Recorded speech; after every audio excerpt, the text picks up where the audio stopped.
Saling tuding dan caci maki di antara mereka tak terelakkan lagi. Apakah penyebab dari perselisihan antara anak metal dan dugem tersebut? Dan apakah perselisihan tersebut hanya untuk mengundang sensasi belaka di antara mereka? Kita saksikan.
Habis dari mana aja lo?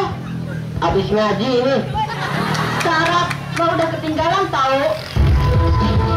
Setelah melihat kejutan tadi, apakah pendapat kalian? Mungkin terasa keliru dibuatnya. Tidak terasa sudah 15 menit saya Peniti Bros menemani Anda dalam acara Inlet Investigasi. Sekian dan terima kasih.